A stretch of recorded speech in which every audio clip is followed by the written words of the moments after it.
ஒரு விழாவில் தன் பழைய ஆசிரியரை சந்திக்கிறார் மாணவர் ஒருவர். நான் உங்கள் முன்னாள் மாணவன், என்னை தெரிகிறதா என்று கேட்கிறார் அந்த இளைஞர். ஆசிரியர் சற்று சங்கடத்துடன், எனக்கு நினைவில் இல்லை. அதனால் என்ன? உங்களை சந்தித்ததில் மிக்க மகிழ்ச்சி. என்ன செய்கிறீர்கள் என்று கேட்டார். அந்த இளைஞன், நான் ஆசிரியராக இருக்கிறேன் என்றார். ஆசிரியராக வேண்டும் என்று உங்களை தூண்டியது யார் என்று கேட்டார் அந்த ஆசிரியர். நீங்கள்தான் ஐயா என்றார். அந்த ஆசிரியர் ஆச்சரியமாகி, எப்படி என்று கேட்டார். நான் உங்களுக்கு ஒரு கதை சொல்லட்டுமா சார் என்று ஆரம்பித்தார் அந்த இளைஞர். ஒரு நாள் என் வகுப்பு தோழன் ஒருவன் விலையுயர்ந்த கடிகாரத்தை அணிந்து வந்தான். அதை நான் அடைய ஆசைப்பட்டேன். சாப்பிடும்போது அவன் கடிகாரத்தை கலற்றி பாக்கெட்டில் வைத்திருந்த போது நைஸாக திருடிவிட்டேன். அவன் வகுப்புக்குள் வந்ததும் தன் பாக்கெட்டை பார்த்து பதறி தன் கடிகாரம் காணவில்லை என்று ஆசிரியரிடம் புகார் செய்தான். ஆசிரியர் உடனே வகுப்பறையின் கதவை மூடினார்.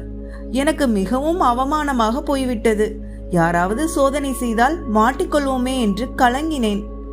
ஆசிரியர் அப்போது, மாணவர்களே, வரிசையாக நில்லுங்கள், ஆனால் எல்லோரும் கண்களை மூடிக்கொண்டுதான் நிற்க வேண்டும் என்று கண்டிப்பாக சொன்னார். ஆசிரியரே ஒவ்வொரு வரிசைக்கும் வந்து எல்லா மாணவர்களின் பாக்கெட்டுகளிலும் கையை விட்டு சோதித்தார்.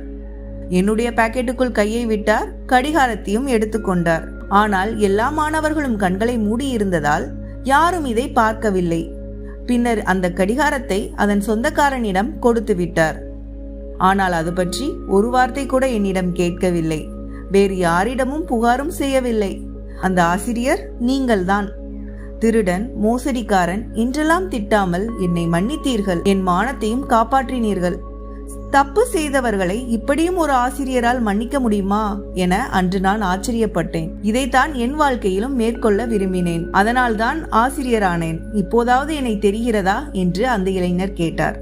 அந்த ஆசிரியர் அதற்கு, இப்போதும் எனக்கு எதுவும் நினைவில் இல்லை.